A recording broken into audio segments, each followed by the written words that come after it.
Quand je débutais le piano, je ne voyais sur le clavier que des touches blanches et noires. Et au fur et à mesure, j'ai commencé à voir des notes individuelles. Toi aussi, tu peux être capable de reconnaître les différentes notes sur le piano et sur tes partitions. Cette vidéo est faite pour toi. Bonjour à tous, je suis Lorenzo du blog Le Piano Enchanté, où je t'apprends à exprimer tes émotions en jouant au piano.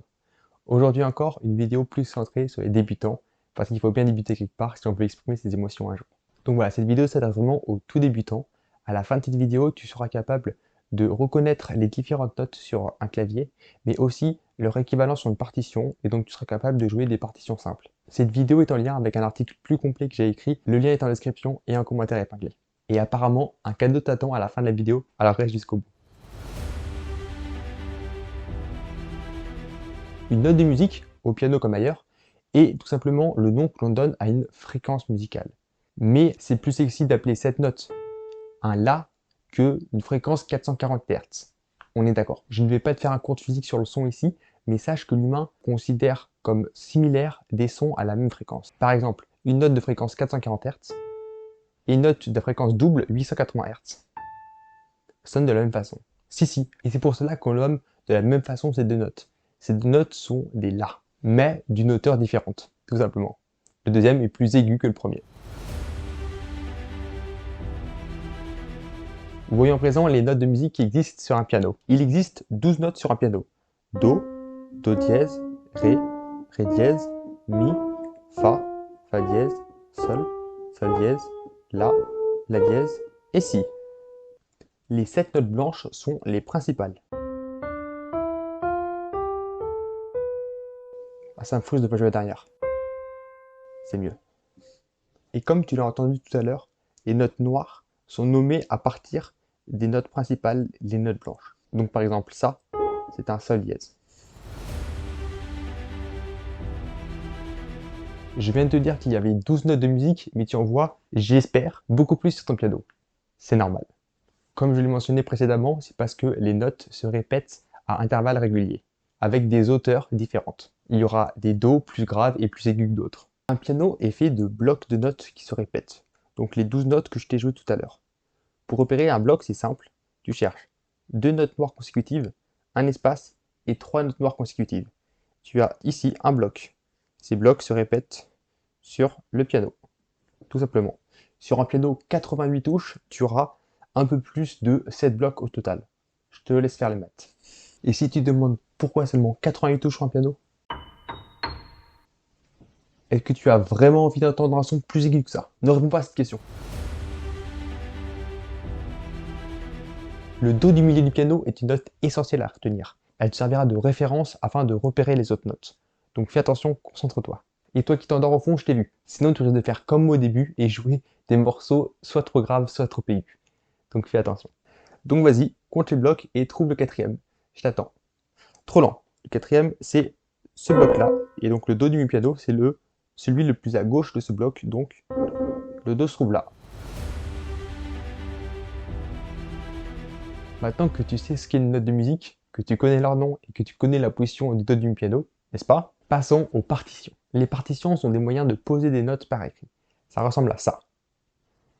Ne t'inquiète pas si tu comprends rien pour le moment et si ça a l'air un peu compliqué et brouillon, à la fin de la vidéo, tu devrais pouvoir comprendre l'essentiel. Les partitions de piano sont faites de deux portées. Une en haut pour la main droite et une en bas pour la main gauche. De façon générale, le piano, quand on monte, c'est-à-dire qu'on se décale vers la droite, quand on descend, ça veut dire qu'on se décale vers la gauche. Donc, une portée est composée de 5 lignes et donc de 4 interlignes.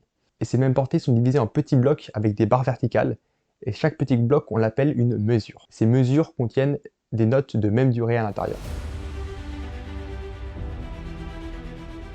Pour écrire une note sur une partition, on écrit un petit rond, soit entre deux lignes, soit sur une ligne. L'apparence de ce petit rond et du bâton qu'on appelle une hampe vont définir la durée de la note, mais j'y reviens plus tard dans la vidéo. Et la position du rond sur la partition va déterminer de quelle note il s'agit. Sur une partition, les notes se lisent de façon relative. Si cette note est un Ré, la note un demi-cran au-dessus sur la partition sera la note juste à droite sur le piano, donc ce sera un Mi. Et inversement, juste un cran au-dessous, on va se décaler d'une note blanche vers la gauche.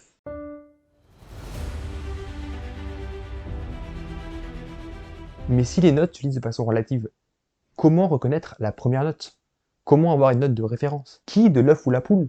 Eh bien, c'est exactement à ça que servent les clés. Les deux clés les plus utilisées sont les clés de sol, qui est en général utilisée pour la main droite, et la clé de fa, qui est en général utilisée pour la main gauche. Alors, je sais que c'est pas très visible, mais au milieu de ces clés, il y a une boule, si, regarde, qui indique une note. Voilà. Donc, un sol pour la clé de sol, et pour la clé de fa, un fa. Plus exactement, le sol de la clé de sol est celui qui se trouve juste à droite du dos du milieu du piano. Tu te souviens? Donc tu prends le sol juste à droite, et c'est le sol de la clé de sol.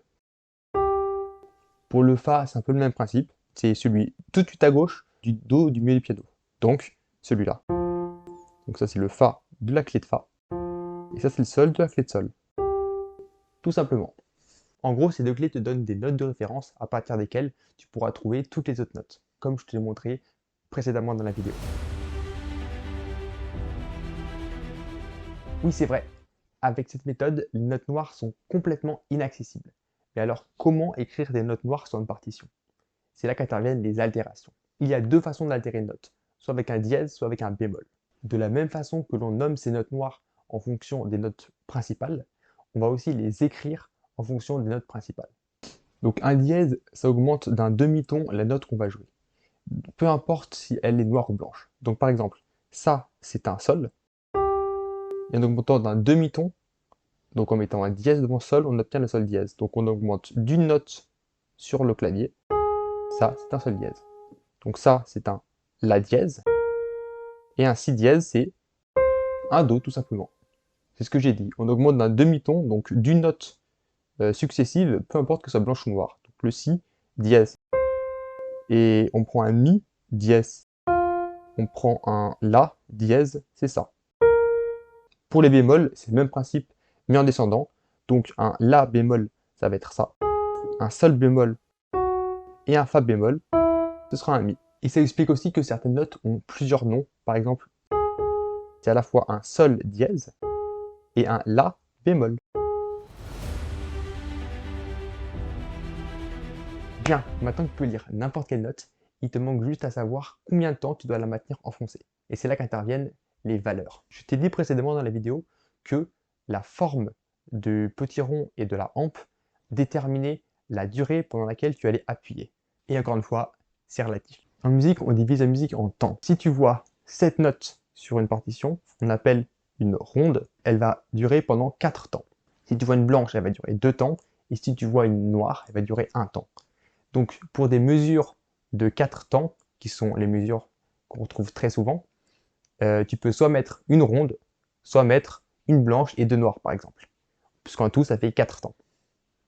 Pour des valeurs plus petites que la noire, on a les croches, qui sont un demi-temps, les doubles croches qui font un quart de temps, et les triples croches qui font un huitième de temps. Donc oui, il faut jouer 8 triples croches dans la même durée que tu aurais joué une seule noire. C'est rapide. Mais très bonne question. Tu suis, c'est indiqué au début du morceau. On a une valeur, un signe égal et ensuite un chiffre. Ce chiffre te donne le tempo. En fait, c'est le battement par minute.